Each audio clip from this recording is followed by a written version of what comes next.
This next video, we're going to be adding media to a slide. So media files can enrich a presentation if they are used correctly. Video files can be produced with a camera and editing software, and sound files can come from the internet, files stored on your computer, and audio track on a CD. So you want to make sure when you're using media that you want to make sure you have the rights to do so. If you're using a song, for example, you want to make sure that you've obtained permission to use that song.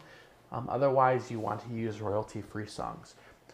Video files, what I've always preferred to do when I use PowerPoints in my classes is I like to take my video file, put it on YouTube first, and then insert an online video.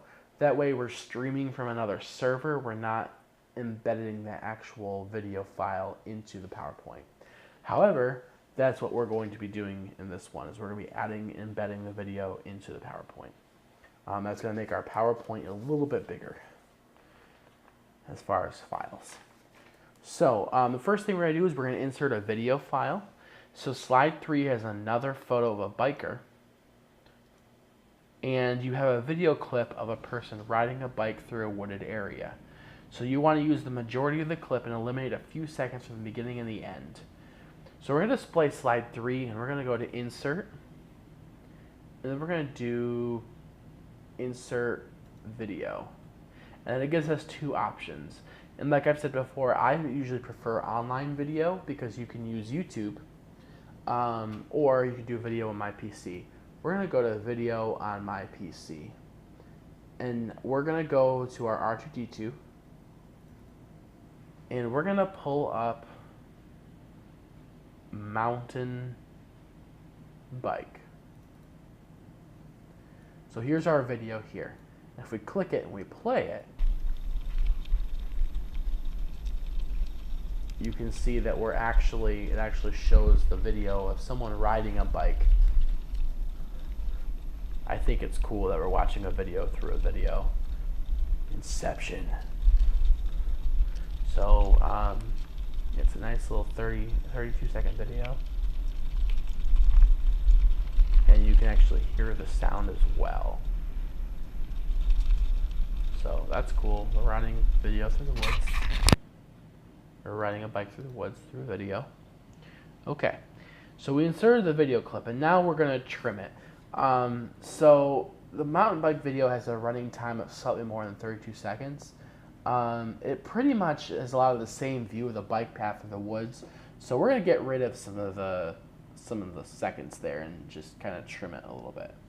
So we're going to select the video. We already played the entire video here. So we're going to go to Video Tools section here in the Playback tab.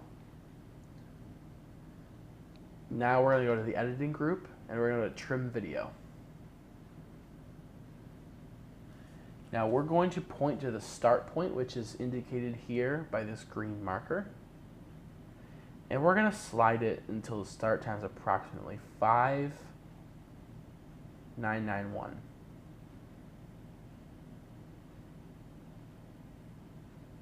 Now, I can't do that with my mouse, so I'm going to go ahead and type 5:991. So what we did is, instead of starting at 0, we're going to start at 5 seconds in. So just getting rid of some of that unnecessary footage. Now we're going to move to the end point, and we're going to change the end point to 29,100. So again, 29,100. So this here, the space before the green and after the red, that's going to be unused. Everything between the green and the red is going to be trimmed. That's going to be our new video file. So now we're going to press play to review it. So you can kind of see it is a little bit shorter. I'm not going to watch the whole thing because we already did this. Now we're going to press OK. So now what it's going to do is it's going to trim it. So instead of a 32-second video, we're down a little bit shorter here. Cut off some seconds. And you can see that, yeah, it's definitely shorter. Okay, now we're going to add video options. So in the video tools playback tab, we're going to press the start arrow. Okay, start arrow here. And we're going to change it to automatically.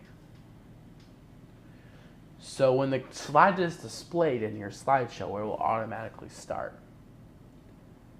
You're going to check play full screen text box. Okay, what that means is when it's played, it's going to play in full screen. Then we're going to click the volume, and we're going to change it to medium.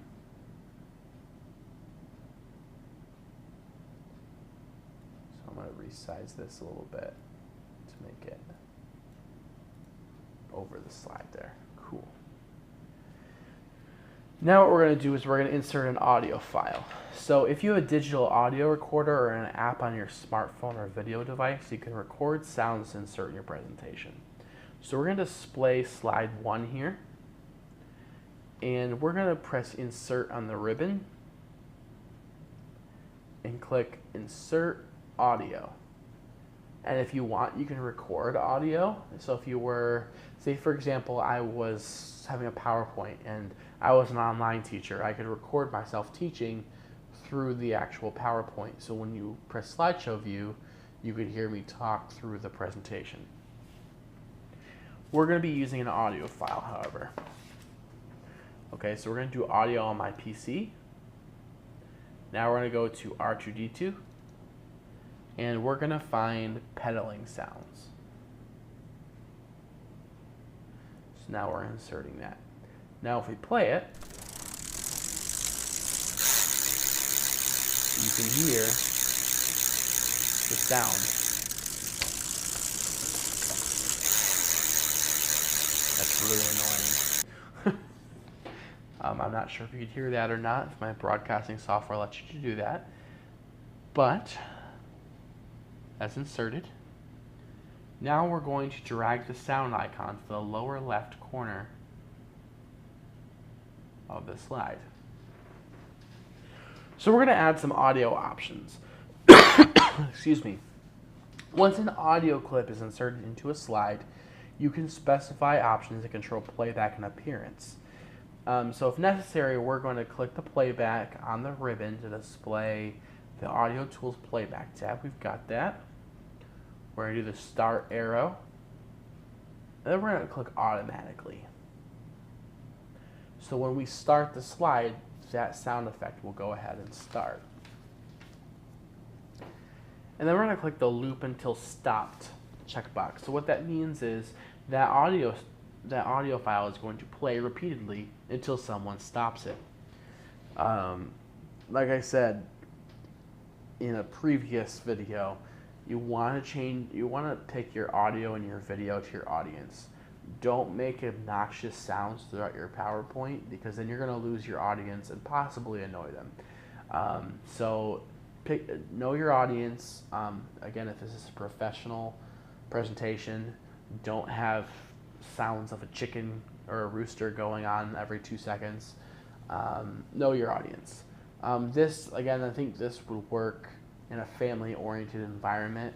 I don't necessarily like the sound, but you do need to know how to insert sound into a presentation.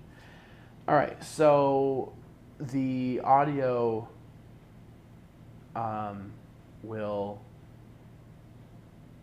we're gonna hide the icon. So we're gonna hide it during show. So if we had selected the on-click option in here, we would need the icon, because I have to click that icon to get the sound, but since we don't need it, we can just get rid of it. If we wanted to adjust the volume, we could. Whatever we needed to do. Okay, so in this video, we inserted a video, we trimmed a video, we inserted audio, and had it loop until it stopped.